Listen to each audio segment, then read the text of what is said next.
Halo, selamat malam pemirsa TVRI dimanapun Anda berada. Setelah menuai protes keras dari berbagai pihak, Badan Legislasi DPR akhirnya menunda pembahasan terkait dengan revisi Undang-Undang Penyiaran meski sudah 3 periode dibahas dan usianya saat ini pun sudah 22 tahun. Dan meski dibutuhkan pembaruan, namun revisi Undang-Undang ini dicurigai disusupi sejumlah pasal yang mengebiri kebebasan berpendapat, membungkam jurnalisme hingga menghidupkan kembali pasal-pasal karet. Nah, salah satu yang menjadi sorotan adalah terkait dengan pelarangan praktek jurnalisme investigasi yang bertentangan dengan Undang-Undang Pers yang menegaskan bahwa tidak ada lagi ruang penyensoran hingga pemberedelan. Nah, Dewan Pers juga menilai bahwasanya sejumlah poin revisi Undang-Undang Penyiaran ini berpeluang melahirkan produk jurnalistik yang buruk.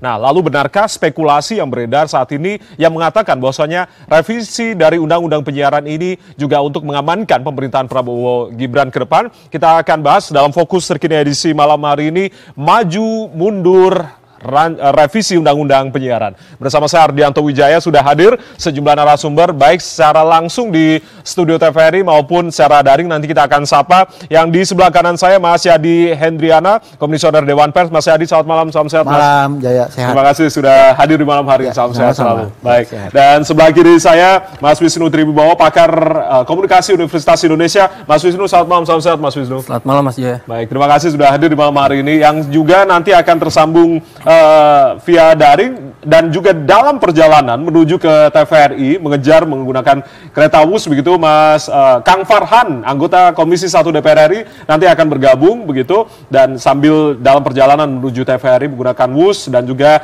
nanti Mas Muhammad Haikal, peneliti Remote TV juga akan bergabung bersama kami. Yang saat ini menjadi sorotan terkait dengan revisi Undang-Undang Penyiaran 32 tahun 2022 ini. Saya akan langsung ke Mas Yadi.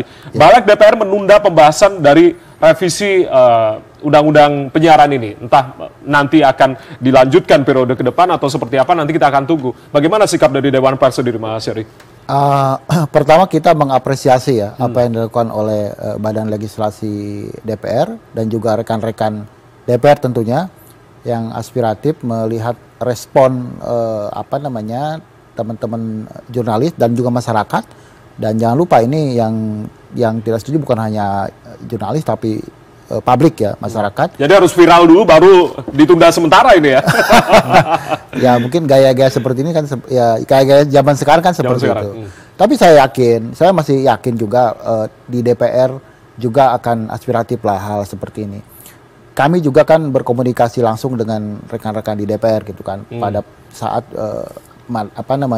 RUU Penyiaran itu muncul. Saya komunikasi juga dengan Bang Maman, Pak Suprapanda Andi Aktas, dan beliau mengatakan bahwa memang praksi sudah memberitakan untuk untuk ditunda, kemudian juga untuk tidak dibahas lagi gitu kan. Dan saya pastikan bukan hanya ditunda dan tidak dibahas, tapi 3 pasal yang bisa mengganjal kemerdekaan pers dan tumpang tindih dengan Undang-Undang 40 tentang pers itu harus dicabut. Artinya dilibatkan kan Dewan Pers dalam menyusun revisi undang-undang harus dilibatkan karena Anda tadi bilang komunikasi terus dijalin. Oh enggak, komunikasi informal kan. Informal, oke. Gitu.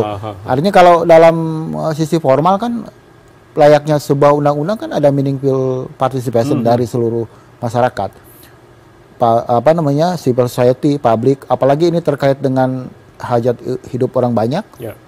Terkait dengan jurnalistik, penyiaran, dan itu harus melibatkan semua stakeholder, misalkan Dewan Pers, masyarakat penyiaran di Indonesia, seluruh perusahaan-perusahaan yang berafiliasi dengan penyiaran, civil society yang terkait, karena ini juga menyangkut new media atau media baru, tentu publik secara berkelompok, kelompok-kelompok yang apa namanya yang menamakan bahwa memiliki keterlibatan dalam hal ini harus juga dilibatkan dalam meaningful participation. Jadi semua harus dijaring ini. Karena impact-nya kan bukan hanya untuk undang-undang ini dilahir, impact-nya kan untuk publik semuanya gitu kan. Apalagi ketika melihat ini masuk ke ranah kebebasan pers, ini berbahaya sekali gitu kan. Ini sekali lagi saya katakan ini berbahaya karena ini bertentangan dengan Undang-Undang Dasar yang pasal 28 itu, dan kemudian juga akan tumbang tindih dengan Undang-Undang Pers 40 tahun 99 gitu kan. Di situ kan dilihat bahwa dalam poin pertimbangan menimbang ya di Undang-Undang Pers 40 tahun 99 nomor 1 itu adalah dikatakan bahwa kemerdekaan pers itu adalah kebagian dari kedaulatan rakyat. Ingat, kemerdekaan pers itu bagian dari kedaulatan rakyat. Artinya bukan hadiah untuk pers, tetapi untuk rakyat, untuk masyarakat ini. Pasca reformasi tahun 98. Dan pers selama 25 tahun sampai sekarang sudah mengawal demokrasi secara baik, hingga demokrasi kita itu tumbuh, kemudian banyak juga membuat posisi Indonesia juga sangat baik di mata dunia dalam tataran demokrasi gitu kan. Oke, baik. Yang sudah hadir di kesempatan malam hari ini, kita juga undang untuk diskusi di malam hari ini terkait dengan revisi Undang-Undang Penyiaran, Mas Muhammad Haikal, peneliti Remo TV yang keras juga menyoroti. Terima kasih Mas Haikal sudah hadir di malam hari ini, kami persilakan untuk menempati tempat duduk. Yang saat ini menjadi sorotan Mas Haikal, persoalan yang dihadapi media saat ini hingga terkait dengan hal-hal yang ada beberapa pasal juga yang diselipkan begitu terkait dengan revisi Undang-Undang Penyiaran ini. Apa yang kemudian menjadi konsen dari Remo TV untuk kemudian keras menyuarakan untuk menolak beberapa pasal dalam revisi Undang-Undang ini? Iya, sebenarnya banyak sih. Di antaranya yang tadi sudah dibicarakan ya soal apa namanya bentrok dengan UU Pers gitu ya. Tapi di sisi yang lain kita juga menyoroti istilahnya menggemuknya kewenangan KPI. Iya. Kalau misalnya kita lihat di rancangan undang-undang ini, KPI itu akan punya kewenangan dari 3 lembaga. LSF, KPI hari ini, dan Dewan Pers. Tadi dia menyelesaikan sengketa jurnalistik. Itu kan wilayah yang diatur oleh UU Pers nomor 40, wilayahnya Dewan Pers. Di sisi yang lain, KPI punya kewenangan semacam sensor. Bahasanya di rancangan ini adalah verifikasi konten. Berarti semua konten harus melalui KPI sebelum tayang untuk dapat tanda layak tayang. Yang sosial media ya? Iya. Untuk sosial media ya? Untuk sosial media. Ini kan kewenangan yang mirip dengan LSF sebenarnya kan. Yang ketiga ya KPI yang seperti hari ini ya bisa menerapkan sanksi gitu-gitu. Nah ini artinya KPI berpotensi menjadi lembaga super body. Ya. KPI-nya super body tapi Dewan Pers malah dilemahkan begitu ya? Iya, malah diambil kewenangannya. Iya. Kita bisa bicara bahayanya di mana? Bahayanya adalah bukan per se super body-nya gitu. Yang pertama adalah ini lembaga nanti kalau disahkan tidak akan punya check and balance karena dari hulu ke hilir dia yang verifikasi konten, dia yang akan memberikan sanksi bila ada temuan konten bermasalah. Pertanyaannya, kalau ketemu konten bermasalah setelah tayang, yang salah KPI apa konten kreator? Ini kan nggak ada check and balance, ini bahaya. Di sisi yang lain, dia mengambil kewenangan dari Dewan Pers dalam konteks tadi ya, penyelesaian sengketa. Nah, ingat loh, KPI itu punya sanksi sejauh penghentian sementara. Bayangkan kalau pers dihentikan karena misalnya kesalahan pemberitaan. Balik lagi kita ya ke masa lalu. Itu yang kita khawatirkan. Jangan sampai KPI ini jadi Kementerian Penerangan Indonesia. Ya, baik. Saya langsung lebih malah. Jadi lebih malah sedikit dejavu dari Kementerian Penerangan pada saat era itu. Saya akan sapa dulu Kang Farhan yang sudah bergabung via Zoom dan juga saat ini mengejar begitu diskusi malam hari menggunakan WUS. Kang Farhan, Assalamualaikum Kang Damang, Kang Farhan.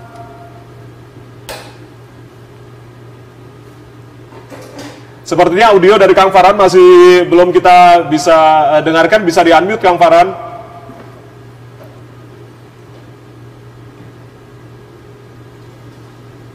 Oke, kita masih mencoba untuk tersambung dengan Kang Farhan yang saat ini mencoba untuk mengejar diskusi malam hari menggunakan WUS begitu. Langsung ke Mas Wisnu.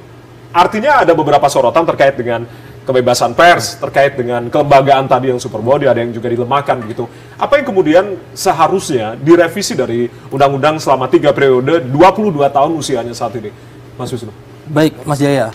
Mungkin karena saya dari kampus ya, tentu melihatnya lebih dari sisi yang lebih fundamental gitu kan ya. Pertama kita lihat apa urgensi dari revisi ini. Kalau kita melihat kan semangatnya Undang-Undang 32 2002 itu kan lahir di masa reformasi ketika Kementerian Penerangan dihapuskan gitu kan ya. Ketika pemerintah mau memberikan kembali kebebasan informasi kepada publik. Jadi tidak ada lagi kontrol dari pemerintah saat itu. Kemudian dibentuklah namanya lembaga negara independen yang namanya Komisi Penyiaran Indonesia. Yang secara kelembagaan kalau menurut undang-undang tersebut adalah mereka punya fungsi yang krusial. Mungkin posisinya seperti FCC di Amerika. Memberikan izin termasuk infrastruktur ya, lisensi dan segala macam. Tapi kemudian dalam perjalanannya ternyata KPI itu secara kelembagaan lebih kemudian diberikan kekuasaan kepada tadi pengaturan konten. Lebih kewenangannya yang memberikan perizinan dicabut, kemudian mengurusi masalah konten seperti P3 dan seterusnya gitu kan ya. Nah, ketika 2002 semangatnya adalah kebebasan pers kebebasan informasi sebagai bagian dari HAM gitu kan ya. Negara itu kemudian melihat penyiaran menggunakan fasilitas publik gitu kan ya. Sumber daya terbatas publik yaitu frekuensi radio. Karena jumlahnya terbatas, maka menurut pasal 33 diatur oleh negara gitu kan ya melalui KPI. Itu semangatnya. Izin frekuensi. Cuma kemudian gitu kan ya. Ketika sekarang konteksnya penyiaran adalah lebih banyak di dunia digital, maka esensi tadi penggunaan ruang publik yang terbatas dengan menggunakan lisensi itu kemudian menjadi berubah kan ya. Karena siapapun bisa menjadi sumber informasi gitu kan ya. Bahwa penyiaran yang asumsinya pada zaman dulu dibilangnya komunikasi massa adalah one way powerful gitu kan ya, audiens pasif. Zaman sekarang kan Mas kalau Mas lihat YouTube gimana? Kita milih mau nonton apa enggak. Jadi dengan perubahan ekosistem informasi, seharusnya kemudian, kebetulan kami di UI membedah naskah akademiknya.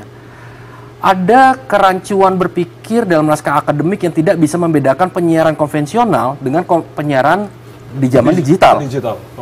Jadi, balik lagi ke poin saya pertama. Regulasi ini sebenarnya mau meregulasi apa? Apa semangatnya?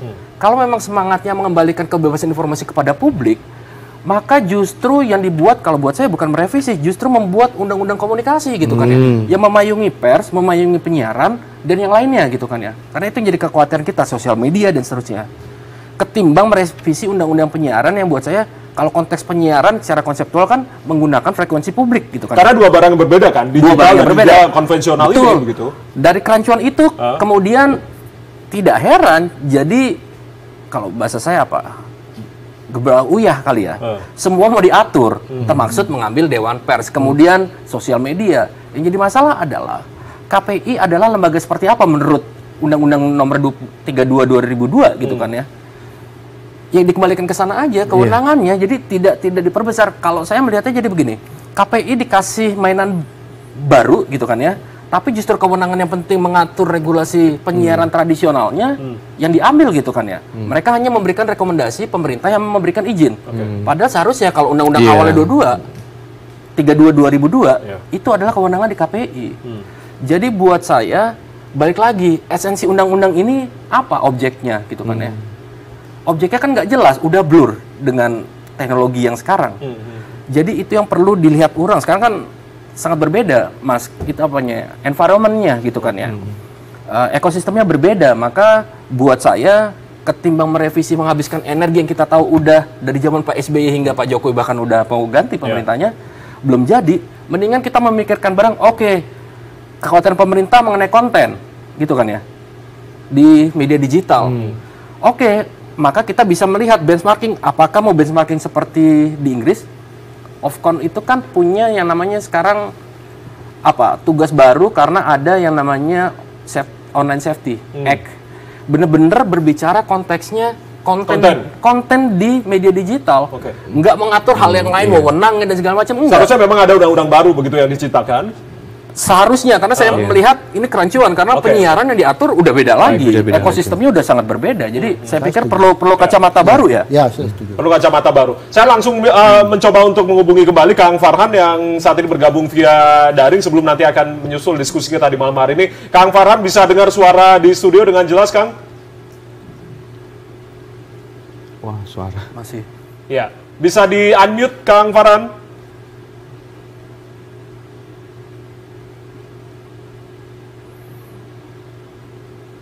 Iya, baik. Nanti kita akan mencoba kembali Kang Farhan. Sepertinya audio dari Kang Farhan masih belum bisa masuk ke studio dan juga pemirsa TVRI. Langsung kembali lagi ke Mas Yadi. Artinya Mas Yadi, ketika tadi ada sorotan terkait dengan seharusnya dibikin undang-undang baru, bukan merevisi, justru dua barang berbeda ini antara penyiaran konvensional dengan digital tadi. Ya, saya kira itu kan suara-suara masyarakat yang saya kira bagus gitu kan. Nah, ini yang meaningful participation yang kurang dari parlemen ini. Jadi harus memahami seperti apa. Dulu kan sempat ada ide undang-undang digital, gitu kan, seperti apa. Kenapa itu nggak diteruskan, misalkan. Penyiaran ini memang usianya sudah belasan tahun ya, udah berapa, 15 tahun ya. 15 tahun itu lebih gitu kan, apa namanya, mau direvisi gitu kan. Bahkan undang-undang penyiaran itu lahir kan 3 tahun setelah undang-undang pers dibentuk gitu kan. Saya ingat seperti itu. Nah, kemudian undang-undang penyiaran itu kan memang mengatur spektrum dan mengatur konten yang ada di spektrum yang diatur oleh pemerintah tersebut, yaitu media penyiaran dan lain-lain itu. Yang tadi dikatakan oleh Mas Wisnu tadi. Ya, ini adalah salah satu concern dari kita semua gitu kan. Tetapi ketika menyentuh kepada hal yang sudah fundamental seperti kemerdekaan pers, ya ini pasti akan membuat situasinya akan semakin semrawut gitu. Apalagi teman-teman pers itu kan. Saya selama 17 tahun melihat gitu kan. Karena saya terlibat langsung juga. Memang ada upaya untuk meredam kemerdekaan pers ini, mengambil alih kemerdekaan pers itu gitu kan. Dengan banyak undang-undang yang masuk gitu kan. Saya cerita gitu kan, dulu kan cerita. Tahun 2007 gitu. Tahun 2007 itu ada undang-undang tentang pemilu dan kemudian di situ masukkan pers, pengaturan pers gitu kan. Kita protes, kita demo, hilang. Jadi memang ada upaya. Saya kan udah 17 tahun gitu kan. Kemudian diulangi lagi tahun 2012 juga sama gitu kan. Kemudian masuk juga tahun 2014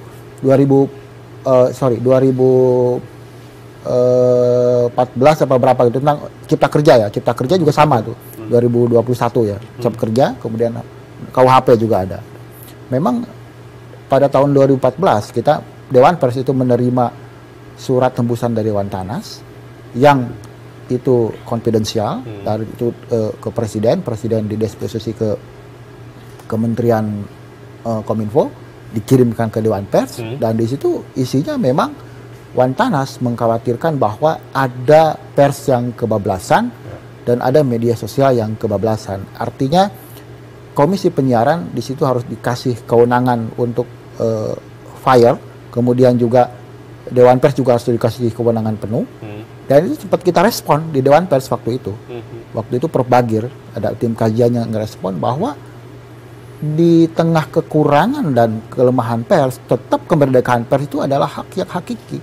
Tidak boleh diambil alih. Memang ini ketika persnya memang ada banyak kekurangan, ya itu tanggung jawab kita. Gitu kan. Pers itu kan sampai sekarang kan sebuah regulasi.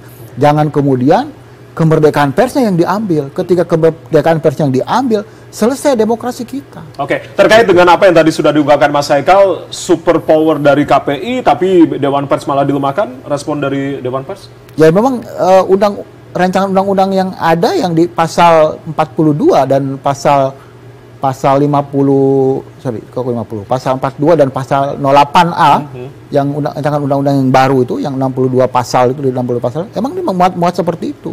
Artinya nanti kewenangan jurnalisme penyiar tentang sengketa jurnalisme penyiaran itu akan diambil alih oleh KPI. Ya. Sementara ini, KPI itu ngambil bukan jurnalismenya KPI ini sementara masuknya kepada visualnya dan lain-lain. Dan di media penyiaran kan ada dua produk, ada produk jurnalistik, ada produk non jurnalistik gitu kan. Nah, dan KPI tidak masuk dalam sengketa persnya. Ketika memang di produk jurnalistik itu ada penyelewengan, misalkan penyalahgunaan gambar misalkan yang vulgar, misalkan atau porno dan lain-lain, yaitu masuk dalam dalam SPS-nya gitu kan. Memang bisa aja itu kan ada sanksi dan lain-lain, tapi kemudian ketika ada sengketa persnya masuk ke Dewan Pers. Dewan Pers harus. Dan selama ini seperti itu gitu kan. Saya mengutip apa yang diungkapkan begitu dari Arief Zulkifli, Komisi Hukum Dewan Pers yang mengatakan ada kecurigaan atau spekulasi pelibatan KPI ini karena anggotanya dipilih oleh DPR. Jadi DPR ingin kewenangan ini lebih pada lembaga anggota yang dipilih oleh DPR. Tanggapan Anda? Ya namanya spekulasi gitu kan. Ya bisa aja itu terjadi gitu kan. Karena saya melihat kan upayanya kan 17 tahun. 17 tahun itu ada 5 kali upaya untuk melemahkan pers, kemerdekaan pers gitu kan. Dan yang terakhir yang sangat menusuk jantung ini ya udah undang-undang penyiaran ini. Ini jelas-jelas itu kan ada 3 pasal yang satu merebut kewenangan tentang sengketa pers, kemudian 2 menurut sengketa pers, 2 pasal, kemudian 1 pasal yang mengatakan tidak boleh melakukan jurnalisme investigasi. Kalau seandainya tentang pasal yang 50B dan pasal tentang kewenangan sengketa pers itu diambil alih, udah nggak ada pers lagi di kita. Hakikat dari jurnalisme itu dia investigasi gitu. Persoalan verifikasi, klarifikasi itu persoalan investigasi gitu kan. Detail dan lain-lainnya, ya kita selesai gitu kan. Kita nggak paham makna yang dibangun dari pengertian rancangan undang-undang itu apa tentang pengambil alihan cabang jurnalisme, pelarangan jurnalisme investigasi itu. Sampai sekarang saya nggak paham, ini mungkin salah kaprah mungkin dalam pengertiannya. Salah kaprah. Artinya pemikiran salah kaprah dalam pemikiran. Dalam pemikiran, oke. Itu yang saya lihat di saat ini. Atau mungkin kekhawatiran begitu membatasi produk-produk jurnalisme investigasi ini? Enggak juga. Kalau kekhawatiran itu ya wajar lah gitu khawatir. Tapi kan kemudian kita jangan mengorbankan kepentingan sesaat untuk kepentingan yang besar gitu kan. Ini berbahaya. Gitu. Undang-undang ini kan bukan short term kan, long term gitu kan. Long term. Gitu kan. Baik. Gitu. Ya, kembali saya akan menyapa Kang Farhan yang sudah tersambung via Zoom sebelum nanti kita akan diskusi bersama. Kang Farhan, bisa dengar suara di studio dengan jelas ya, Kang? Ya ampun.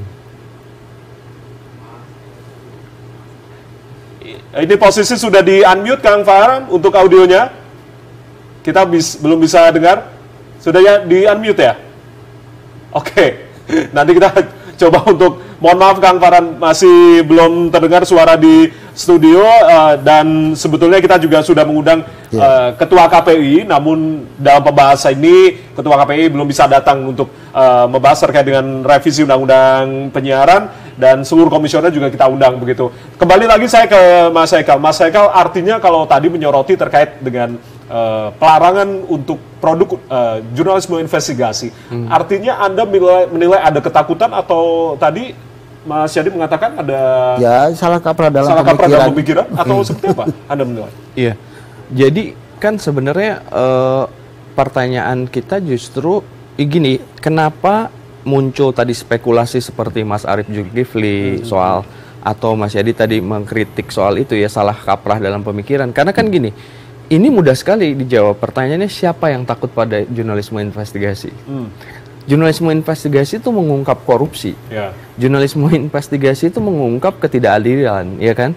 Nah, jadi pertanyaan ketika ini mau dihapuskan, kan jadinya jadi jangan salahkan publik kalau kita jadi curiga. Muncullah spekulasi ini, begitu ya. Apa masalahnya dari jurnalisme investigasi ini gitu?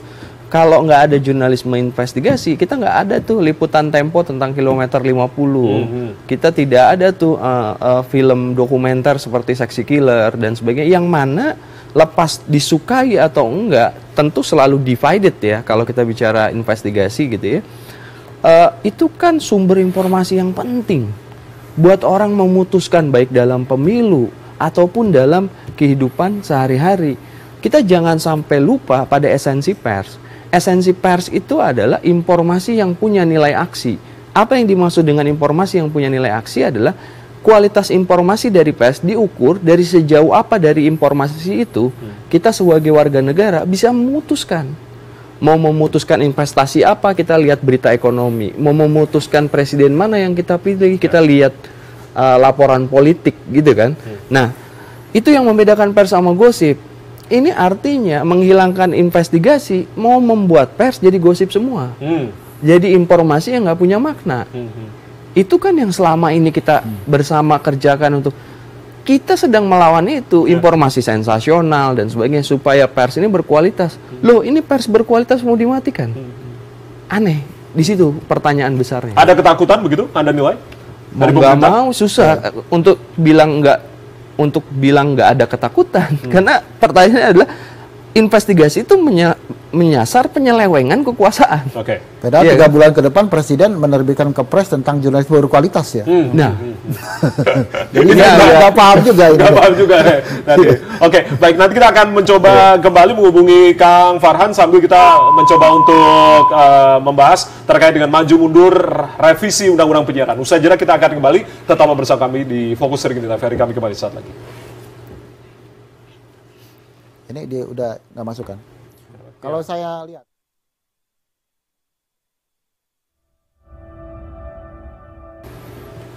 Maju mundur revisi Undang-Undang Penyiaran masih kita bahas di malam hari ini, Fokus Terkini edisi malam hari ini masih bersama saya Ardianto Wijaya. Kang Farhan sepertinya komunikasinya sudah baik, kita mencoba untuk kembali menghubungi Kang Farhan. Kang Farhan? Ya, bisa dengar suara saya. Oke, aman Kang Farhan. Ini posisi masih di WUS atau seperti apa nih Kang? Masih di WUS. Oke. Singkat aja karena bentar lagi saya jelek. Oh ya. Revisi Baik. Undang-Undang Penyiaran ini adalah sebuah kewajiban karena harus melakukan harmonisasi terhadap Undang-Undang Cipta Kerja, khususnya satu pasal saja, yaitu pasal analog switch off. Tetapi apabila pintu revisi undang-undang sudah dibuka, maka semua kepentingan lain boleh masuk.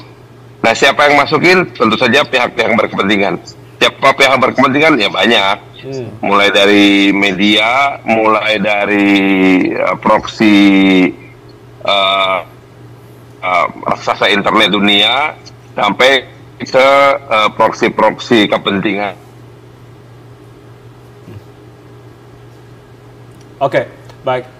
Kang Farhan, artinya ketika Anda sempat bertemu dengan aliansi jurnalis dan juga serikat pekerja di media yang melakukan aksi unjuk rasa beberapa waktu lalu di depan gedung DPR begitu, artinya solusi apa yang kemudian Anda janjikan untuk revisi Undang-Undang Penyiaran ini, Kang? Ya, masuk blank spot. oh koneksinya jelek banget. Ya karena keretanya cepat. Kita masih kembali mencoba untuk menghubungi Kang Farhan karena posisi sedang berada di kereta, di dalam kereta begitu. Mas Wisnu, artinya kalau berbicara terkait apa yang tadi sudah diungkapkan begitu, ini kan mengatur dua bentuk yang beda begitu, dua genre bentuk yang berbeda begitu dalam satu payung hukum yang dianggap salah kaprah begitu. Salah kaprahnya terkait dengan revisi undang-undang ini di mana poinnya? Sebenarnya kalau mau dibuka lagi adalah kalau udah baca naskah akademiknya itu berangkat dari kesalahan memahami di naskah akademik gitu kan ya. Jadi apa turunannya masalah kemudian mengatur pers, mengatur hal lain yang seharusnya tidak diatur itu terjadi karena tadi kerancuan sejak awal. Jadi pola berpikirnya di naskah akademiknya itu terlalu banyak kelemahannya dalam memahami realitas penyiaran. Contohnya tadi kan Mas Farhan menyinggung soal sebenarnya idenya revisi ini karena switch off gitu kan ya. Analog switch off. Digital lah, isu digital. Nah, tapi kan digital yang digunakan untuk lembaga penyiaran ini berbeda dengan digital basis internet gitu kan ya. Itu pakai tetap frekuensi publik walaupun teknologinya yang berbeda. Sebenarnya kan bicara digital di sana. Tapi kan ini satu lagi mau diatur yang berbasiskan internet kabel. Infrastrukturnya aja udah berbeda. Kalau kita pahamin, Mas, penyiaran kenapa perlu di legislasi? Karena dia punya lisensi ya tadi saya bilang. Penyiaran tradisional seperti TVRI saya bilang. TVRI menyiapkan infrastrukturnya. Dia memproduksi pesan. Dia sekaligus channelnya yang membawa pesan. Kalau kita lihat ekosistem internet, yang mempunyai infrastruktur siapa? Telkomsel, Telkom, entitas yang berbeda. Kemudian siapa yang memproduksi pesan? Public. Orang-orang biasa. Bisa Ada juga lembaga platform penyiaran. juga. Ya, jadi banyak. Kemudian platform itu apa? Dia cuma channel, intermediary. Berarti kan ada 3 lapisan yang berbeda yang nggak bisa dipahami dengan undang-undang penyiaran yang lama. Ketika penyiaran model lama itu kan powerful, semua ada di sana di satu entitas. Sedangkan di sini ada 3, 4, 5, 6 mungkin banyak pemain di dalam model yang baru ini. Sehingga ketika mau diatur, gimana cara ngaturnya? Orang pemainnya beda. Pertanyaan utamanya adalah, ketika mau mereview penyiaran ini, yang menjadi objek undang-undang itu siapa? Platform kah? Yang buat konten kah? Atau jangan-jangan nanti yang mendistribusikan, maksudnya yang infrastruktur itu juga kena? Telkom, gitu kan ya? Nah, rezim ini mau mengatur yang mana? Itu kan tidak jelas, Mas. Ketika nggak jelas, maka ya kita berdiskusi hari ini, gitu kan ya. Tadi asumsi bahwa KPI punya kewenangan lebih besar ya terjadi karena salah memahami tadi. KPI yang harusnya tadi yang model lama, kemudian diterapkan ke baru, ya nggak pas. Siapa yang dibidik? Plus dari sisi saya teknologi ya, agak sulit kan ya memantau media digital ini. Bayangin berapa ratus ribu konten yang muncul tiap hari. Bagaimana memilah ini punya dimensi jurnalistik gitu kan ya, ini hiburan gitu kan ya, atau lainnya. Kan di KPI pun buat kategori tayangan kan ya, ada tayangan anak dan segala macam. Kan sulit memantau. Ada dewan media sosial juga yang dirancang untuk membentuk, mungkin menyaingi juga Dewan Pers begitu. Kalau itu malah lebih salah kaprah lagi. Lebih salah kaprah lagi. Kenapa begitu? Kan pemerintah nggak bisa menjadi pengawas, gitu kan. Pemerintah kan regulator kan. Iya, regulator. Dia kemudian nggak bisa kemudian jadi pengawas kan. Kemudian nggak bisa juga kan. Dasarnya apa? Undang-undang harus ada undang-undang dulu dong dibentuk, gitu kan. Baru seperti apa? Dan bukan pemerintah, nanti pasti kan ada lembaga lain yang bikin seperti itu. Kalaupun ada gitu kan. Kalau misalkan dibikin oleh Kominfo ya itu lebih menyalahi, lebih salah kaprah lagi. Seharusnya undang-undangnya sudah jelas terlebih dahulu begitu. Iya. Dewan pengawas dari sisi teknis bagaimana? Kalau saya mau ngambil Facebook, apakah Facebook akan ngasih akses? Nggak mungkin lah ya. Nggak ada. Facebook sendiri kan punya oversight body. Jadi mereka itu sebenarnya sudah meregulasi dirinya dengan Facebook Oversight Committee kan ya. Di Indonesia ada, di negara lain ada. Di Filipina itu ketika pemilu mereka yang ngasih peluit, ngasih kartu merah kalau ada konten yang harus dibuang gitu kan ya, atau disensor. Jadi Dewan Pengawas itu kapasitasnya apa? Ini kan platform nggak berada di Indonesia perusahaannya. Iya. Luar Siapa semua. yang mau diregulasi gitu loh. Kalau konten di Indonesia kan rumit juga. Gimana caranya membatasi konten ini, katakanlah orang Indonesia yang posting di Amerika. Ya. Regulasinya bagaimana? Udah mulai masuk dalam pengertian gini. Jadi kalau kita ngelihatnya agak helikopter view ya, agak zoom out ya. Ini RUU penyiaran, tadi kita lihat udah punya masalah seperti diungkapkan Mas Wisnu. Saya sudah ngomong tadi. Tapi di sisi yang lain perhatikan juga itu Permen nomor 5 Kominfo tentang lingkup privat itu, di mana platform media sosial harus mendaftarkan diri. Permen apa ya itu lupa. Nah, permen ini kemudian sekarang keluar Permen 172 yang mendetailkan ini. Salah satu poinnya adalah semua platform media sosial harus nge-take down konten yang dibilang sama pemerintah mengandung hoax atau meresahkan masyarakat. Nah, lewat metode pendaftaran ini dan lewat Permen 172, kalau dalam 4 jam tidak diturunkan, platform akan kena denda. Nah, ini problem lain lagi, tapi punya benang merah yang sama. Sama ya? Ada semangat sepertinya di kalangan eksekutif maupun di DPR untuk menegaraisasi informasi. Tentu aja kita bukan tidak ingin platform diregulasi. Semua orang di sini juga pengen, karena mereka juga punya kekuatan yang sangat besar yang harusnya di check and balance ya. Nah, tapi persoalannya bukan pemerintah kemudian mengambil peran itu gitu. Itu kan yang 98 udah kita selesaikan dengan UU Pers bahwa 32 tahun di bawah Orde Baru kontrol informasi dalam negara kan masalah. Nah, ini sedikit-sedikit masuk nih, baik lewat RUU penyiaran, lewat Permen 172 gitu. Nah, ini yang kemudian tadi dibilang oleh Mas Yadi bahwa persoalan ini bukan persoalan pertama, dan ada semacam upaya untuk sedikit demi sedikit mengambil alih kebebasan di ruang digital maupun di ruang penyiaran. Track record-nya sudah ada, tadi sudah dijelaskan begitu ya. Mas Yadi, artinya apa yang tadi sudah diungkapkan Mas Haikal, menegarai informasi gitu. Apa yang kemudian Anda nilai dari apa yang tadi sudah diungkapkan oleh Mas Eka? Tadi ya sama aja. Jadi apa ada inline gitu kan. Nanti ketika misalkan ada RUU penyiaran itu yang membahayakan, kalau seandainya itu masuk itu berbahaya. Kemudian ketika Pak Menkominfo bilang mau bikin dewan media sosial, itu akan banyak menyalahi secara administrasi juga.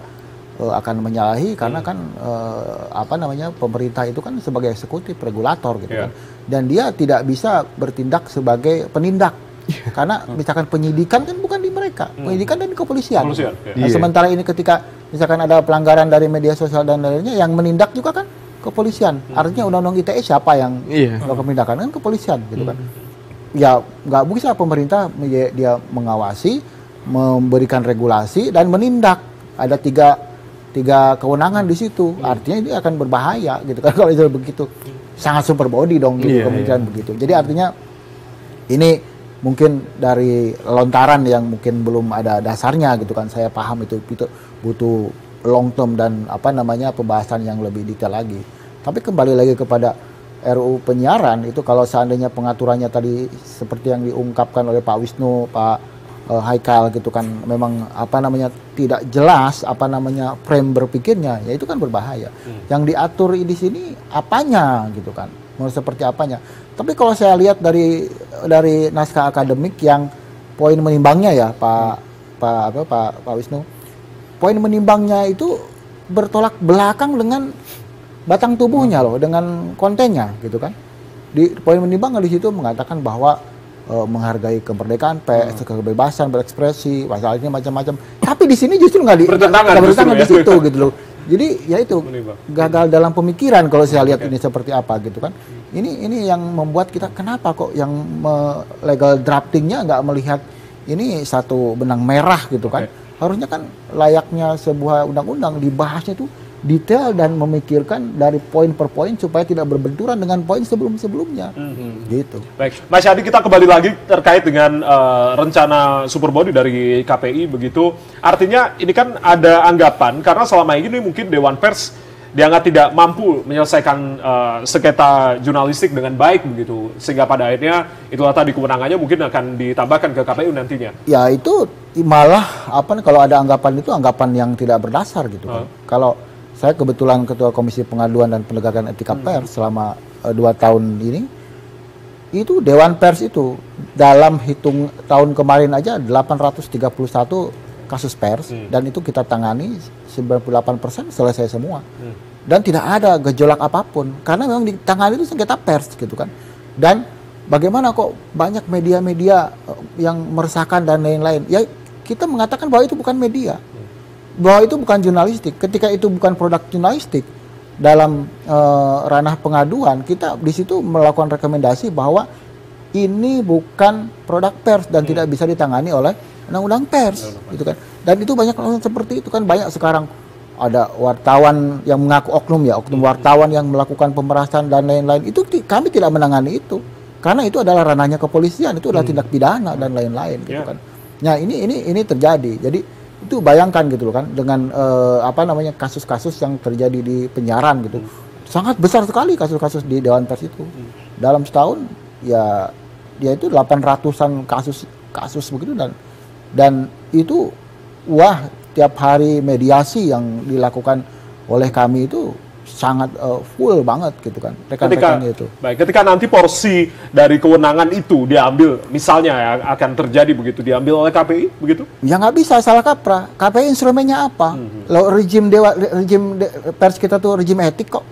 KPI kan bukan rejim etik gitu kan. Kalau seandainya KPI bukan itu, mau pakai apa gitu kan? Kan amanat dalam Undang-Undang 40 tahun 99 di Dewan Pers membuat kode etik jurnalistik yang akan dalam tanda kutip mengatur produk-produk jurnalistik dan swaregulasi sistemnya. Sementara KPI kan nggak ada rejim, bukan rejim etik, dia nggak bisa sama sekali mengatur itu dengan kode etik jurnalistik gitu kan. Yang ada P3SPS. P3SPS apa? Sanksi, hentikan. Kan berbeda gitu rezimnya juga. Itu yang harus dipahami, itu adalah rezim pers kita itu rezim etik gitu kan. Bukan rezim sanksi, kan nggak ada lagi kita rezim sanksi gitu kan. Gitu. Rezimetik, Mas Wisnu, tanggapan Anda terkait apa yang tadi sudah diungkapkan Mas Yadi? Iya, jadi sebenarnya sepakat dengan Mas Yadi tadi ya, bahwa memang dari awal kan kita tahu posisi KPI itu lembaga apa, gitu kan ya. Secara kelembagaan kan wewenangnya dibatasi oleh tadi Undang-Undang 32 2002. Ketika diperluas, memang nggak ada dasarnya Mas ya, tidak ada payung hukumnya, tidak punya instrumennya. Jadi bukan untuk mengadu Dewan Pers dengan KPI, tapi masalah ini kan berangkat dari tadi kesalahan berpikir sejak awal untuk merevisi. Satu, tidak jelas tujuannya apa gitu. Kalau kita di akademis itu kalau mau membuat penelitian, mau buat tulisan, udah jelas tujuannya apa. Tujuannya ini kan yang sekarang kita bertanya, kita diskusikan ini. Sebenarnya apa semangatnya? Apa yang melatar belakangi gitu kan ya? Rasionalisasinya, mau kemana arahnya? Kalau itu jelas, maka saya pikir semua pasal-pasalnya harusnya akan sejalan ya Mas ya. Nggak ada yang tumpang tindih, nggak ada yang overlap. Karena arahnya ke sana sih Mas. Oke, baik. Mas Haikal, artinya sedikit menyimpang terkait dengan di konten digital begitu. Kan ada beberapa yang muncul di publik begitu terkait dengan kekhawatiran dari para konten kreator harus melakukan verifikasi konten ke KPI. Ini juga mungkin bisa dianggap setidaknya begitu bisa membatasi kreativitas dari konten kreator dan juga mungkin daya kritis dari para konten kreator. Pandangan Anda? Iya, jadi aku melanjutkan dulu sedikit yang dibilang Bang Wisnu karena ini berkaitan erat ya. Yang pertama, subjek hukumnya siapa? Sebenarnya kan gini, ini ada kerancuan berpikir mengenai pola digital. Kayak ada UGC Mas. UGC itu user generated content. Kalau kita di YouTube nge-upload video, itu kan yang punya platformnya, yang punya rumahnya itu YouTube, tapi konten kreatornya ya masyarakat Indonesia siapapun bisa, ya kan? Ada OTT, over the top, misalnya Netflix, Disney, HBO dan sebagainya, ya kan? Nah, ini yang mau diatur, yang model OTT, platform, atau kita mau atur yang UGC. Nah, kegagalan RUU ini mendefinisikan dengan jelas siapa subjek hukumnya, jadi membuat kita satu, wah berarti ini semua mau diregulasi. Ya kalau mau diregulasi sampai ke UGC, ya it doesn't make sense. Kenapa? Bagaimana mungkin? Pertama secara kapasitas. Tadi Mas Wisnu udah nyenggol tuh. Ada berapa ratus ribu video, berapa ratus ribu konten ya, yang harus kemudian diverifikasi oleh KPI. Nggak mungkin, ya kan? Katakanlah nggak verifikasi, dipantau. Teknologi apa yang kita punya untuk memantau itu? Karena nggak mungkin manual manusia, ya kan? Itu satu hal. Hal yang lain, ini ngaco secara logik. Kenapa ngurusi konten sampai sejauh itu? Iya kan? Apa intensinya kemudian mau mengatur? Kita jangan lupa nih. Kenapa penyiaran itu diatur sangat ketat dan itu nggak hanya di Indonesia, di negara manapun yang demokratis penyiaran diatur sangat ketat. Ada dua logika filosofisnya. Yang pertama frekuensi. Dia menggunakan ranah publik. Yang kedua logika keserempakan, Mas. Keserempakan tuh artinya gini, orang tuh tidak terlalu bisa milih apa yang ditayangkan di TV hari ini jam berapa. Ya pilihannya 14 TV itulah kurang lebih ya kan. Kalau di online ada ribuan orang. Terus kalau OTT, saya berlangganan salah satu OTT misalnya. Itu kan pilihan, ya kan? Nah, agensi ini nggak ada di penyiaran, tapi ada di internet. Sehingga pendekatannya harus berbeda. Perbedaannya apa? Nggak bisa restricted kayak gitu. Tentu harus ada, misalnya kalau mau bikin aturan mengenai kayak audio streaming act di Kanada misalnya, harus ada parental control. Ada batas paling minimal, misalnya pornografi di level ini udah nggak boleh gitu. Jadi di batas itu minimal di konten. Dalam logika digital, pengaturan paling restricted itu pada infrastruktur, bukan pada konten. Konten tuh minimal. Kenapa? Karena agensi kita lebih besar dan karena itu part of it, publik bertanggung jawab untuk mengurusi moralnya. Ngapain negara ngasuh kita sampai situ gitu, ya kan? Nah, konteks infrastruktur itu apa? Misalnya, nggak boleh harus punya net neutrality. Nggak boleh karena dia platform, dia mengutamakan konten kreator yang ini daripada konten kreator yang itu. Keadilan ekonominya, keadilan untuk terlihat. Itu Mas yang kita expect. Nah, ini anehnya adalah logika penyiaran konvensional dibawa ke digital. Berantakan. Oke. Seharusnya yang terbaik seperti apa begitu, dan karena memang apapun itu negara juga harus hadir di tengah-tengah terkait dengan perkembangan digital yang sangat luar biasa begitu ya. Tapi nanti tidak campur aduk seperti itu. Ya, tapi jangan dicampur adukan gitu. Oke, kita akan bahas nanti di segmen selanjutnya terkait apa yang kira-kira terbaik begitu untuk bisa mengatur terkait dengan penyiaran, terkait dengan platform digital ini yang makin berkembang begitu. Usai jeda kita akan kembali tetap bersama kami di Fokus Regional TVRI.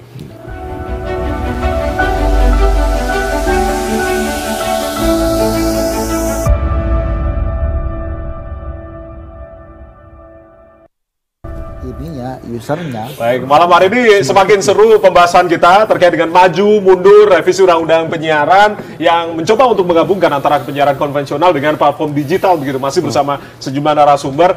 Ini kita berbicara terkait dengan apa seharusnya yang terbaik begitu karena negara juga harus hadir, peraturan juga harus dibentuk terkait dengan penyiaran konvensional maupun platform digital begini. Mas Wisnu, artinya kalau tadi luar biasa ya, menggambarkan Mas Haikal sedikit menggambarkan terkait dengan perbedaan platform digital dengan penyiaran konvensional. Kalau melihat kita ke belakang terkait dengan beberapa negara yang sudah menerapkan aturan-aturan di beberapa negara terkait dengan penyiaran dan juga platform digital begitu. Apa yang seharusnya begitu dilakukan oleh Indonesia dalam hal ini untuk bisa mengatur penyiaran konvensional dan juga digital tadi? Gini Mas, kalau ini pakemnya ya di luar negeri. Kalau penyiaran tradisional karena menggunakan banyak fasilitas publik dan resources sumber daya publik, dan makanya digunakanlah sistem namanya lisensi, gitu karena bisa diperpanjang, gitu kan ya atau tidak. Nah, pendekatan heavy regulation, gitu ya, yang top dan dari pemerintah bisa dimaklumi, walaupun nggak semua negara Mas ya. Di Amerika nggak dilakukan karena mereka punya first amendment. Di Australia tidak dilakukan. Yang dilakukan di Australia adalah membatasi kepemilikannya, tidak mengatur kontennya. Nah, ketika sekarang adalah modelnya digital, modelnya platform, semua negara setahu saya, sepemahaman saya adalah menggunakan light touch regulation. Contohnya tadi kita bicara ya, Jerman itu yang dilindungi datanya, bukan perilaku usernya. Di Inggris, online safety, kontennya mereka buat kriteria, konten-konten yang tidak boleh. Jadi platform punya kewajiban kalau ada konten ini mereka harus take down tanpa nunggu report dari publik. Ini platformnya ya? Platformnya. Itu kan objek hukumnya jelas, platform. Di Jerman pun sama. Di sini kan objek hukumnya jangan-jangan adalah pembuat kontennya. Usernya. Itu yang perlu kemudian menjadi diskusi panjang karena ini terkait dengan tadi kebebasan informasi, kebebasan pendapat dan seterusnya. Yang mungkin bisa ke depan dipikirkan adalah oke, yang kita concern itu apa? Kontennya kah? Terlalu powerfulnya platform atau apanya? Ketika kita punya kejelasan, katakanlah platform terlalu powerful. Australia punya New Media Bargaining Code. Itu mengatur sebatas aspek bisnisnya. Karena platform harus deal dengan perusahaan pers ya. Dan mereka pembagian hasil. Punya perpres sekarang. Ya, itu lain cerita. Tapi paling enggak, mereka jelas secara spesifik. Karena digital ini terlalu besar untuk diatur dengan satu undang-undang, nggak mungkin bisa. Tadi pemainnya aja setiap layer banyak sekali. Mungkin diatur. Sebetulnya ini apa namanya Mas Jaya, apa namanya komunitas pers ya, teman-teman pers kan sudah mengusulkan kepada presiden yang itu Perpres nomor 32 tahun 2020 2024 ya, yang sudah keluar. Dan itu jelas di situ bahwa perlindungan terhadap jurnalisme kualitas gitu. Bukan jurnalismenya yang diatur, tapi distribusi kontennya melalui platform-platformnya itu gitu loh. Platformnya itu dilarang diminta untuk tidak menyebarkan berita hoax, tidak menyebarkan berita-berita yang memang bukan jurnalisme berkualitas. Artinya itu yang diaturnya gitu kan. Dan itu sudah disampaikan waktu HPN kemarin begitu ya Mas ya. Itu hanya clear hal seperti itu. Ini ketika ini yang diaturnya semua user yang puluhan juta konten kita itu ada di media sosial. Bagaimana cara ngaturnya gitu kan? Ya harusnya platformnya yang sudah diatur. Dia nggak boleh upload ini, nggak boleh gini. Ketika ada itu take down dan lain-lain. Aturannya seperti itu. Sanksinya bagaimana untuk platform? Harusnya seperti itu dilakukan oleh pemerintah, gitu kan? Ada nggak undang-undang untuk mengatur itu? Kan nggak ada. Ya, dan di Inggris itu cukup besar loh. 18 juta pound atau 10% dari profit global. Itu pajak apa sanksi? Sanksinya ketika yang katakanlah mereka yang online safety net itu buat kriteria. Kalau ada ini yang lolos satu, mereka akan kena punishment 18 juta pound atau 10%, mana yang lebih tinggi itu yang Saya kira itu dibayarkan. akan lebih efektif kalau seandainya itu jalan gitu kan. Bahkan Tapi untuk bisa hati-hati dengan ininya, dengan kayak misalnya tadi kayak kalau ngacu ke Jerman, undang-undang NetzDG itu basisnya bukan pemerintah yang kemudian menentukan ini melanggar, tapi laporan polisi, dan ketika itu sudah masuk ke peradilan itu harus di take down. Nah, kita tuh kadang-kadang pemerintah ambil kontrol, kalau pemerintah bilang hoax gitu, nggak ada mekanisme check and balance, ini juga ngeri gitu.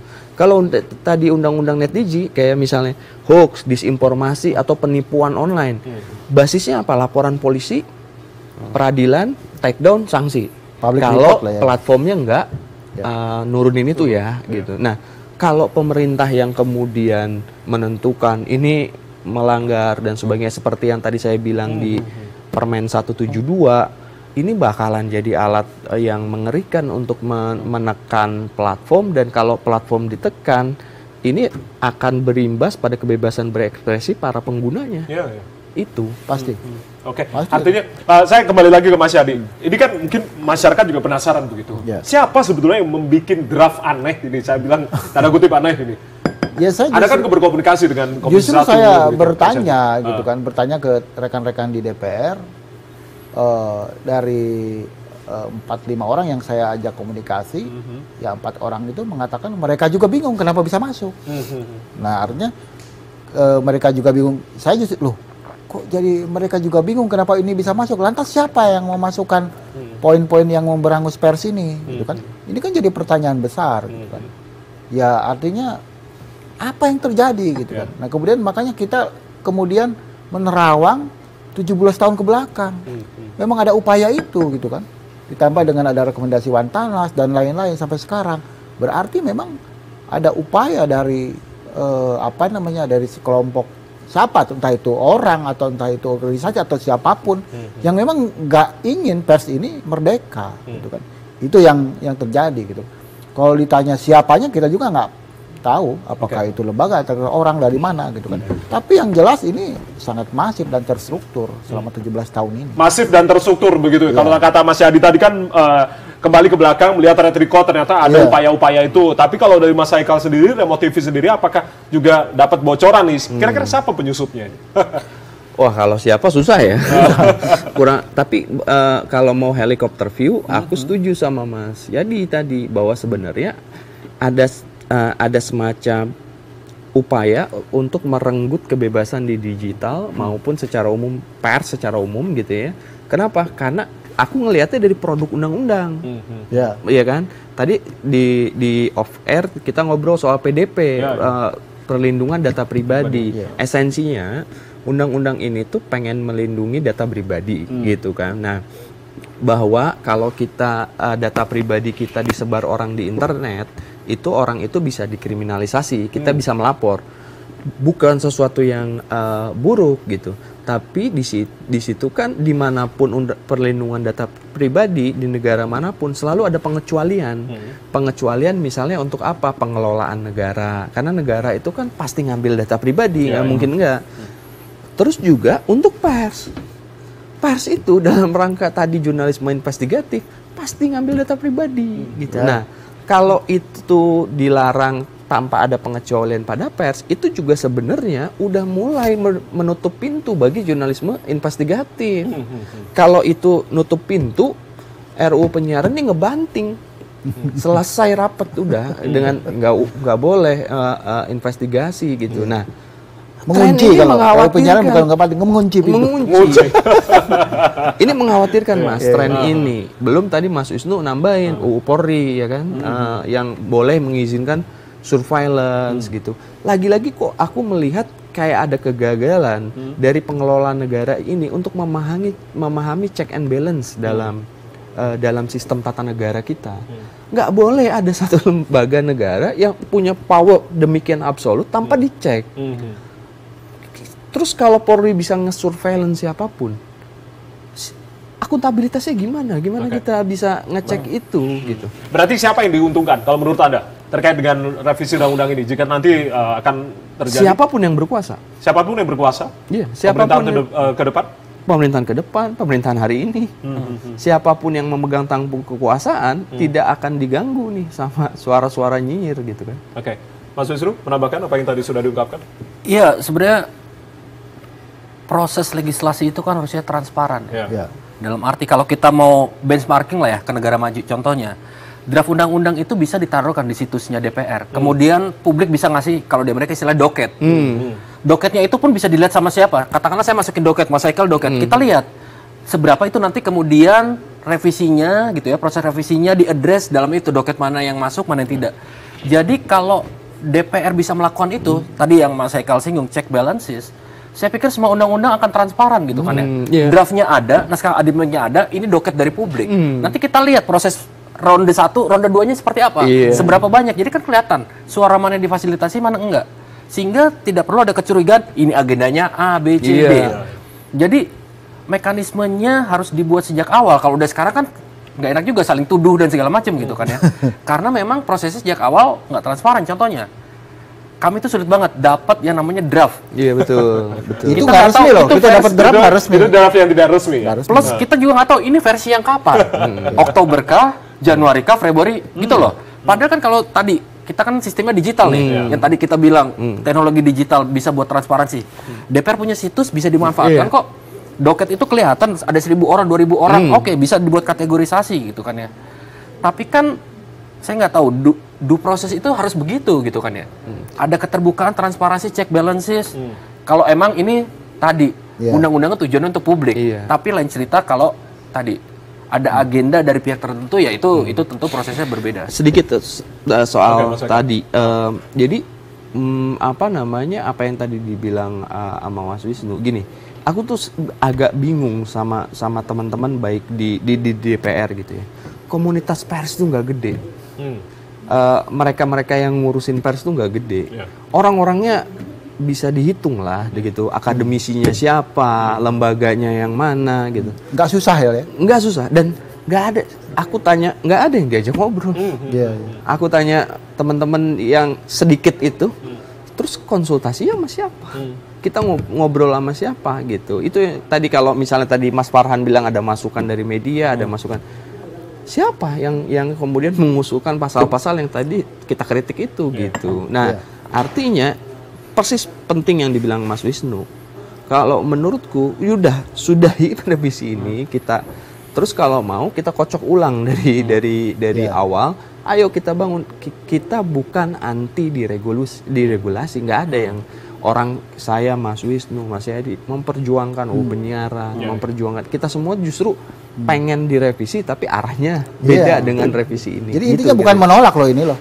Ya, Mas. Dewan Pers itu tidak pernah menolak RUU penyiaran. Tapi apa namanya yang benar gitu loh, itunya bikinnya. Substansinya benar gitu loh. Karena gitu. Ini penyiaran, ya udah penyiaran digital dipikirkan lagi apa yang jadi concern publik. Concern kita kan semua sama, konten disinformasi, hoax dan segala macam gitu kan ya. Kalau itu bagaimana meregulasinya, pintu masuknya seperti apa gitu kan ya. Kalau Australia kan nyuruh bagianin code jelas. Kadinnya di sana merasa Google ini terlalu besar, Facebook terlalu besar, pas marketnya dia di atas 90%, kategorinya monopoli. Dari pintu sana masuk diregulasi. Nah ini pintu masuknya apa gitu kan? Harus ada kajian akademiknya kan ya. Jerman jelas datanya, karena data komoditas. Di Inggris jelas bahwa kontennya itu bisa merusak generasi muda. Ketika jelas pintu masuknya, maka enak kan ya nyusunnya.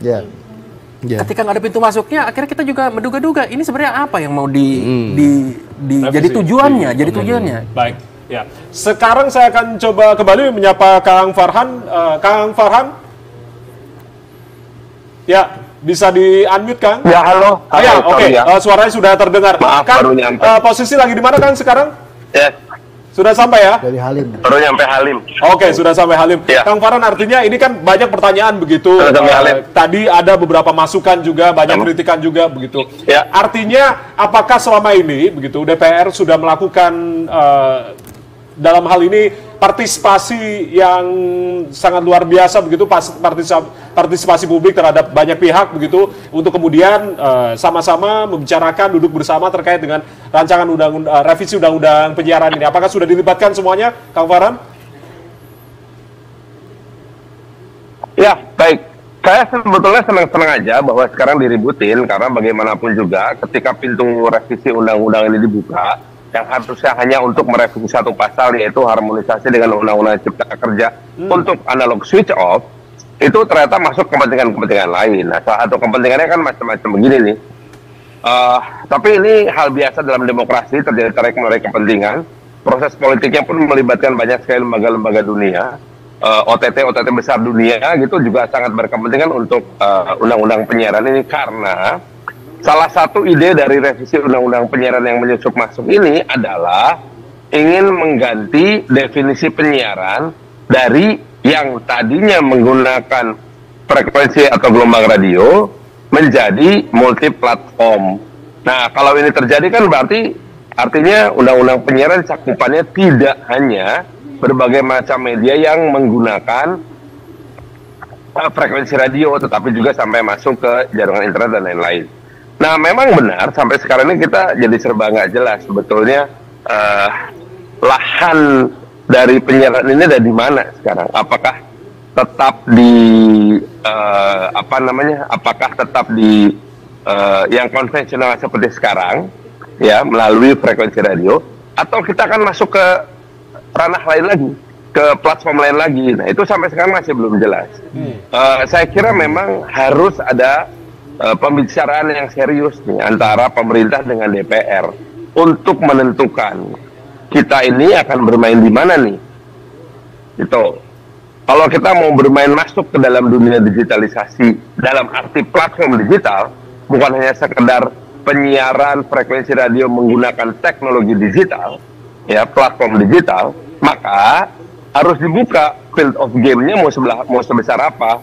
Mau misalnya kita proteksi, misalnya pemerintah berhak loh, ya, kita ini berhak untuk mengatakan kita akan proteksi yang namanya lembaga penyiaran yang menggunakan frekuensi radio, dan karena secara bisnis mungkin kalah bersaing, diberikan insentif baru gitu. Boleh banget, tapi nggak ada yang mau melakukan hal seperti itu. Pemerintah dan DPR hanya fokus pada lembaga penyiaran publik saja, RRI, TVRI. Nah, yang swasta ya persaingan bebas.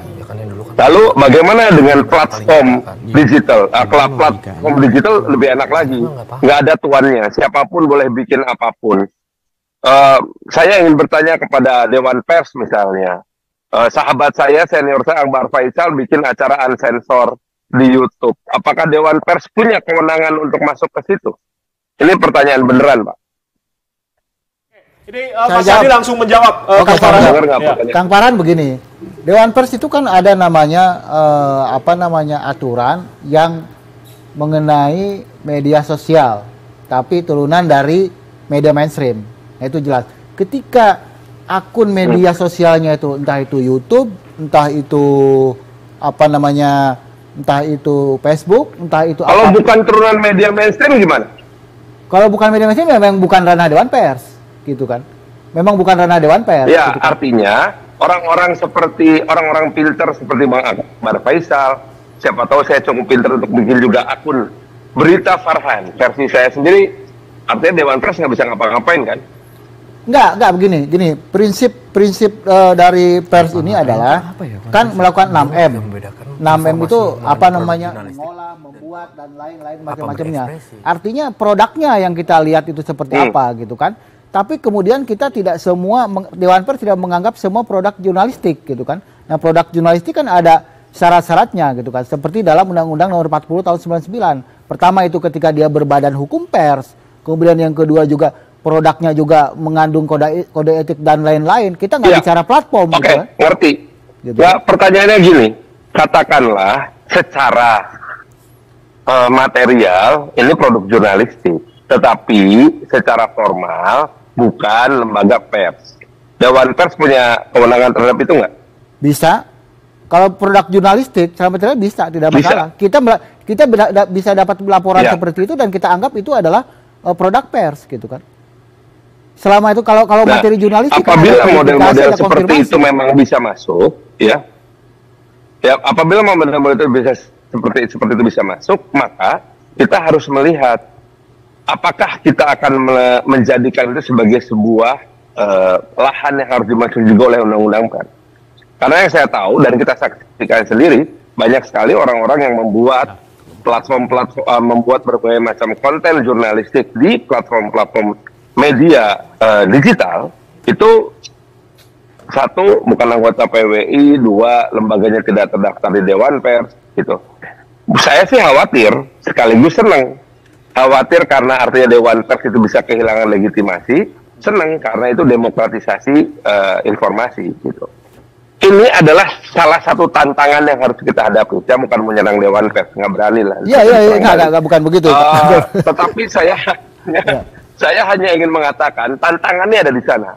Dan ini mengkhawatirkan banyak orang. Anda bayangkan apabila Anda adalah pemilik TV swasta dengan modal triliunan, karyawan sampai ribuan, terancam bubar. Karena apa? Karena ada Netflix, karena ada HBO Go, gitu. Iya kan? Nah, jadi ini adalah bukti nyata bagaimana proses politik di Indonesia, khususnya proses legislasi ini, mengundang banyak kepentingan. Bahwa ternyata hal ini keluar dan kemudian bergesekan dengan kepentingan kebebasan pers. Kalau saya diharuskan memilih, saya akan pro pada kebebasan pers. Oke, ya. Baik. Kang Farhan, ada tanggapan dari Mas Haikal? Itu penting sekali. Ya, silakan Mas Haikal. Mas Farhan, ya, bisa dengar ya, Mas? Ya. Tadi itu ada dua hal tuh, Mas. Pertama, Mas Farhan kan mengatakan soal produk jurnalistik di platform digital yang mungkin bukan pers resmi lah ya, gitu kan. Sekarang tumbuh subur gitu. Apakah tadi Mas Yadi udah jawab itu bisa. Tapi persoalan yang kemudian lebih krusial harus dijawab adalah poin untuk meregulasinya apa tuh? Apakah misalnya mereka menyebarkan disinformasi atau mereka menyebarkan apa? Maksudku kekhawatirannya itu di mana, Mas Farhan? Kekhawatiran saya adalah akan mendelegitimasi Dewan Pers. Maksudnya? Enggak lah.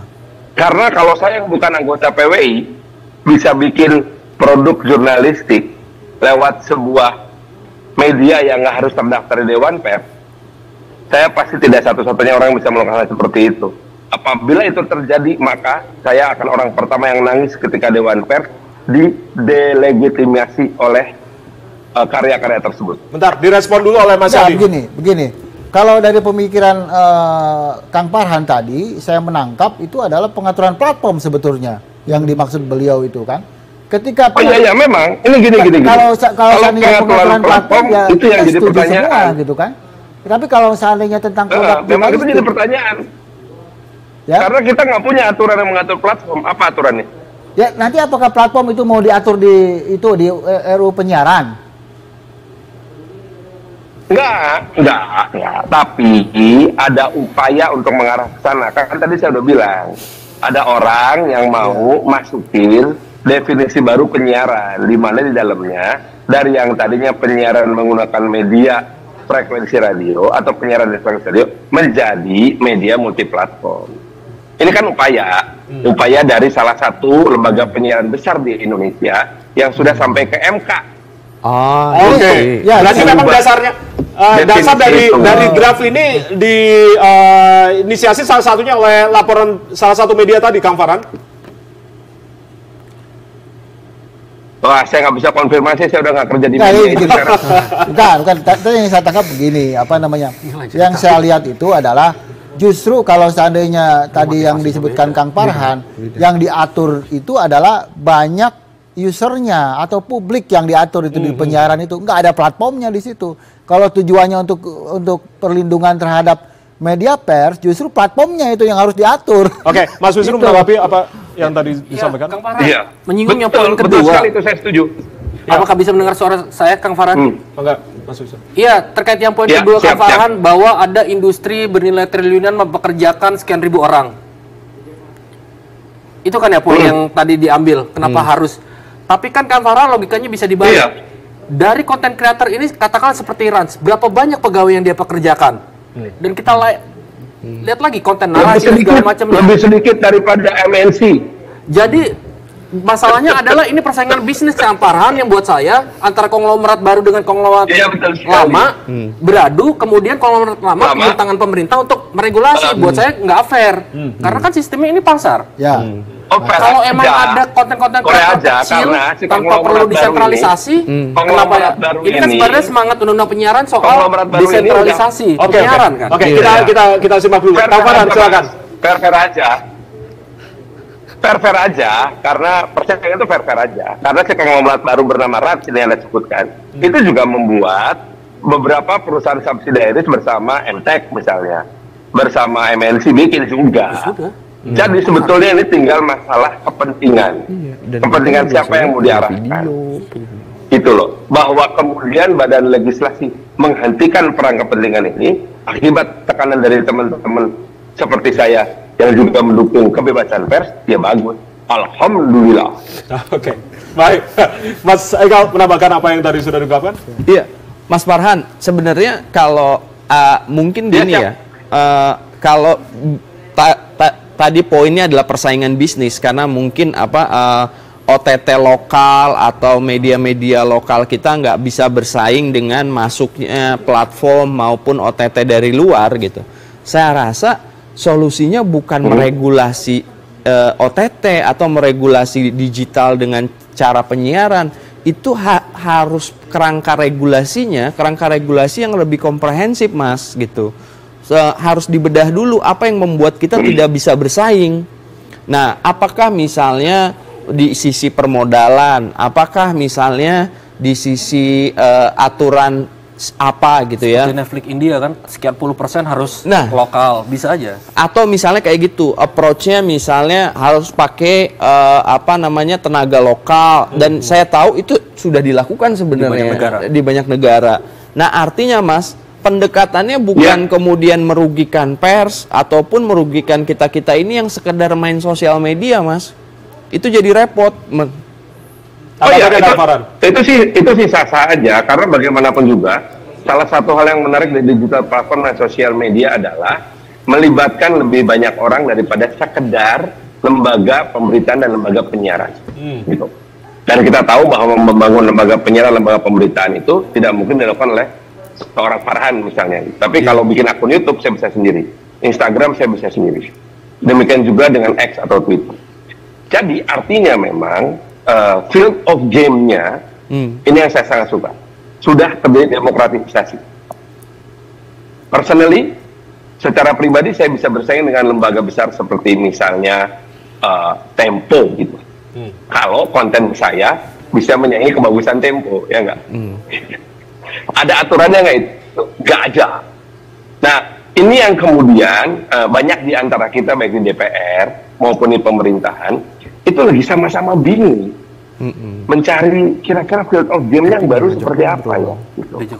Ingin mengingatkan satu kasus yang menarik. Contohnya Pierre Trudeau. Gitu.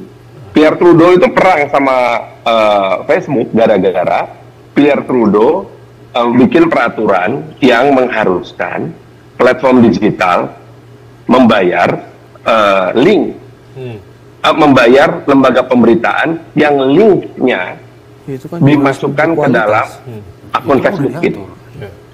Pada akhirnya kan terjadi perang, sehingga Facebook akhirnya melakukan sebuah kebijakan akan tidak memasukkan atau tidak memungkinkan orang akses link berita tersebut dari Facebook. Gitu.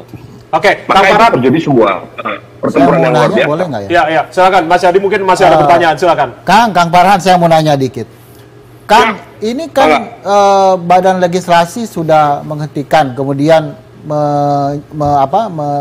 melempar lagi ke Panja di Komisi 1. Apa yang terjadi di Panja tentang RUU penyiaran ini? Atau membahas ulang?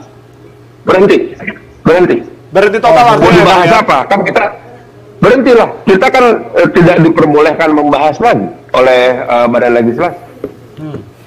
Oke, Kang Farhan tadi. Badan legislasi. Oke, tadi kan ada kebingungan begitu di pemerintah dan juga di DPR, berarti artinya apakah sebelumnya ini tidak diajak nih seperti Remo TV, akademisi, Dewan Pers untuk kemudian sama-sama membahas begitu Kang Farhan untuk revisi undang-undang penyiaran ini? Meaningful participation. Undang penyiaran dari 2004, Pak. Anggota DPR udah 3 kali pemilu, Pak. Ya, Oke, ya. Paham saya. Ya. Sekarang 4 kali pemilu, Pak. Orangnya beda-beda. Saya aja belum tentu masuk lagi ke Komisi 1 di periode depan. Jadi, kepentingannya sama, isi kepalanya juga beda. Jadi ya, mohon maaf, ini memang sebuah proses politik yang sangat ribet, saudara-saudara. Siap. Ya. Baik, Kang Farhan, ini kalau berbicara artinya berarti ditekankan kembali ya, sudah tidak ada bahasan lagi, berarti di Panja? Nggak ada, ini pasti akan di carry over ke tahun 2024 anggota DPR RI yang baru.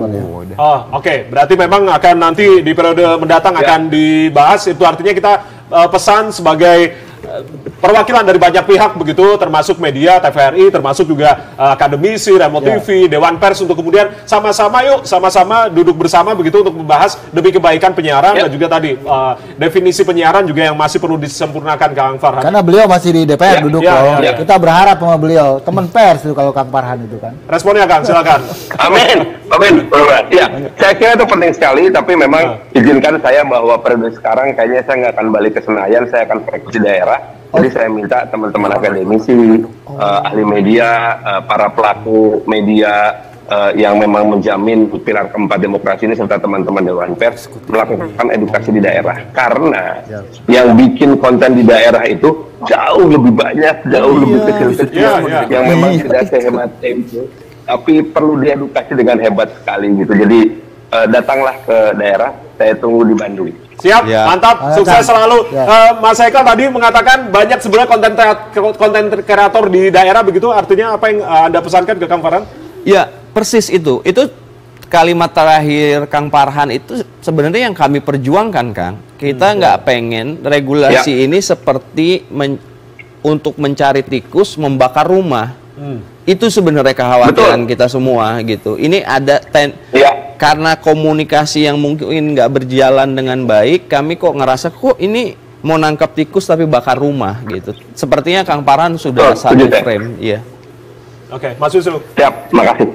Ya, Kang Farhan, sebenarnya kan semangat Undang-Undang 32 2002 itu kan buat lembaga penyiaran berjejaring.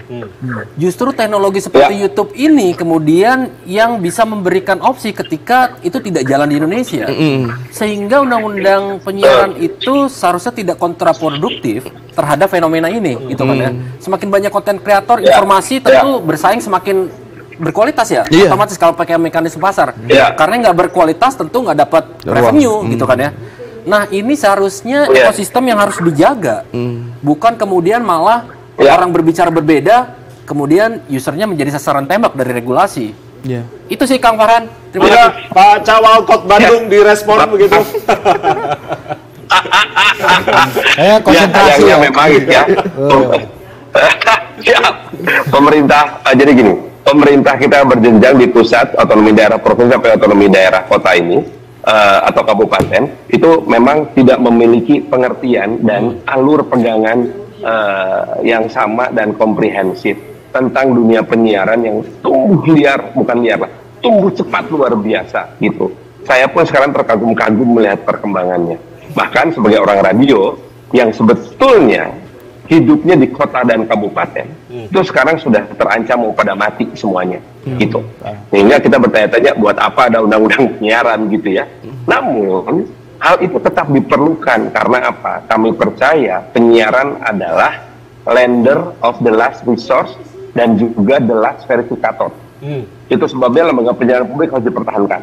Itu sebabnya lembaga penyiaran swasta harus diberi insentif. Untuk apa? Karena lembaga penyiaran ini harus menjalani sebuah proses redaksional berjenjang yang akan menjamin verifikasi dari kontennya gitu. Itu jauh lebih bisa dipercaya daripada seorang Farhan bikin YouTube sendiri gitu. Nah, tentunya ini pun harus juga memberikan lahan seluas-luasnya kepada para konten kreator di berbagai macam digital platform agar tetap bisa menjaga demokratisasi yang terjadi atau demokratisasi informasi yang terjadi di Indonesia ini. Insya Allah di daerah mah udah banyak banget bos, jadi mudah-mudahan mah bisa kita ini. Saya tunggu nanti semuanya di Bandung. Baik, siap. Kita doakan Kang Farhan. Terakhir, untuk publik yang nonton siaran ini, yang rame-rame gonjang-ganjing untuk revisi undang-undang penyiaran, apa yang mungkin Anda akan sampaikan? Singkat saja, Kang. Tetaplah kritis, karena kami yang di DPR dan kami yang ada di pemerintahan harus dikritik terus supaya kami tidak lupa diri. Terima kasih. Oke, atur nuhun pisan Kang Farhan sudah bergabung malam hari ini. Terima kasih, sukses terus Kang Farhan maju Cawalkot Bandung. Maaf ya. Atur nuhun, terima kasih. Maaf, Singkat saja, Maaf. Mas Ekal terkait menutup diskusi kita di malam hari ini. Iya, ya sebenarnya kabar paling bagus dari Mas Farhan itu ini kan berarti udah ditunda, ya kan? Artinya akan dialihkan pada DPR periode berikutnya. Nah, di satu sisi kekhawatiran kita berkurang banyak nih, tapi di sisi yang lain, saya sangat berharap bahwa di DPR berikutnya kita yang punya concern terhadap isu ini itu diajak duduk bersama untuk kemudian merumuskan sesuatu yang lebih baik dari ini. Sekali lagi semangatnya kita yang semua ada di meja ini bukan tidak ingin diregulasi, tapi kita ingin regulasi yang menumbuhkan bukan mematikan. Regulasi yang menumbuhkan. Singkat saja, Mas Wisnu. Iya, jadi saya pikir kalau konteksnya media penyiaran sekarang yang udah lebih basisnya di digital, maka pendekatannya mungkin light touch ya. Komunitas bisa meregulasi dirinya gitu kan ya, tanpa harus top down. Karena kalau semangatnya top down kita lihat ya, RUU inilah contoh nyatanya ya. Top down bahwa terlalu banyak yang bermasalah karena ada hal yang tidak harus diregulasi, hal yang harusnya diregulasi tidak diregulasi. Enggak semua isi pasalnya RUU revisi undang-undang penyiaran ini buruk, enggak. Ada hal yang bagus. Tapi justru jadi masalah adalah banyak yang kontranya yang kemudian malah menjadi ini ya. Tidak melindungi publik, malah menjadi mengopresi publik. Baik. Mas Adi sih. Ya, satu tuh kabar baik kan dari Kang Farhan bahwa ini akan carry over undang-undang ini. Jadi yang saya tekankan, kalau terkait dengan kemerdekaan pers udah done, itu pasti akan dicabut. Kalau saya mendengar penjelasan dari rekan-rekan DPR termasuk Kang Farhan, itu saya setuju. Nah, sekarang itu poinnya itu adalah banyak kelemahan-kelemahan dari RUU yang dibahas ini.